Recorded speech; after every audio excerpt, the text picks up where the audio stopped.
సరే ఆయన వచ్చి 15 నెలలు అవుతుంది. ఆయన ఏం చేశారో అన్నది ఒకసారి మేము ఇది చేశాము ప్రజలకి, మా వల్ల ఈ లబ్ధి పొందారు ప్రజలు అని చెప్పి పిఠాపురంలో ఆయన్ని గెలిపించినారు కదా. పిఠాపురంలో ఆయన గెలిపించిన మత్స్యకారులు ఈరోజు వాళ్ళ స్పందన ఏంటి అన్నది ఒకసారి ఎమ్మెల్యేగా ఆయన అక్కడికి వెళ్ళి, లేకపోతే ఉప ముఖ్యమంత్రిగా ఆయన అక్కడికి వెళ్ళి వాళ్ళని అడిగితే వాళ్ళు చెప్తారు. ఈయన ఏం చేసినాడో, ఎమ్మెల్యేగా ఏం చేసినాడో, ఉప ముఖ్యమంత్రిగా ఏం చేసినాడో చెప్తారు.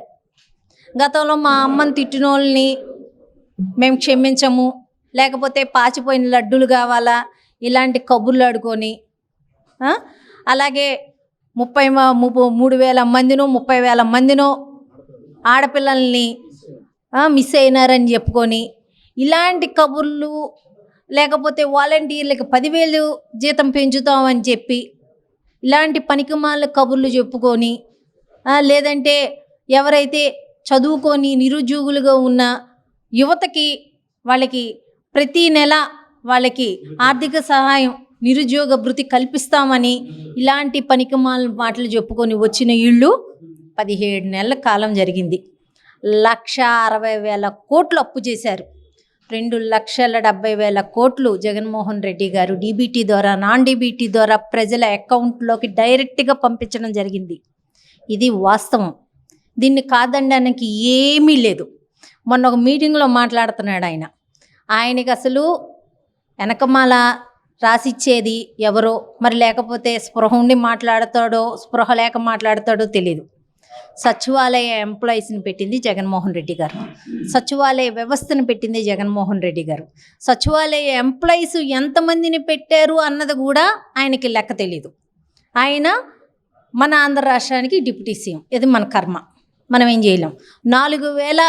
4 లక్షల ఉద్యోగాలు కల్పించారు అని అంటున్నాడు. 1,30,000 స్వామి ఉద్యోగాలు అయ్యి, అది కూడా ట్రాన్స్పరెన్సీగా ఎలాంటి అక్కడ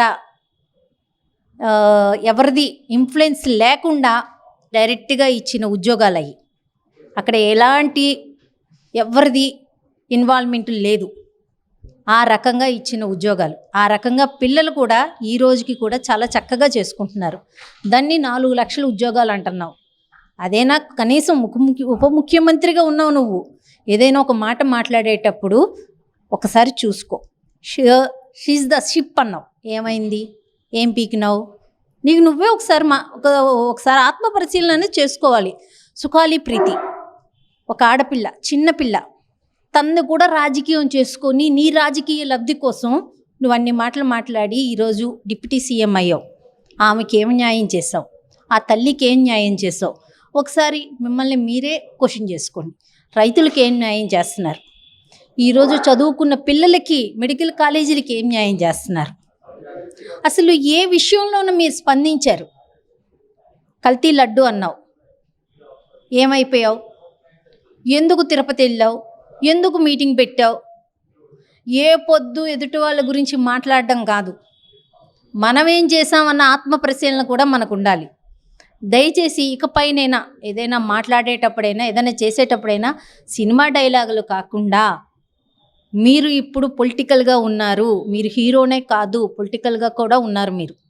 దయచేసి అది కూడా మీరు ఆత్మ పరిశీలన చేసుకొని మీకు మీరుగా సొంతంగా ఏదైనా మాట్లాడే విధంగా మాట్లాడి క్వశ్చన్ చేస్తే అప్పుడు ప్రజలు హర్షిస్తారు. మీ జనసేన, మీ పల్లకి మోసిన నాయకులు కూడా ఈరోజు హలో లక్ష్మణ అంటున్నారు. కనీసం వాళ్ళకైనా ఏదైనా మీరు పీకి ఆ తర్వాత ఇంకెవరి గురించైనా మాట్లాడాలని దయచేసి డిప్యూటీ సీఎం గారికి నేను విన్నవించుకుంటున్నాను.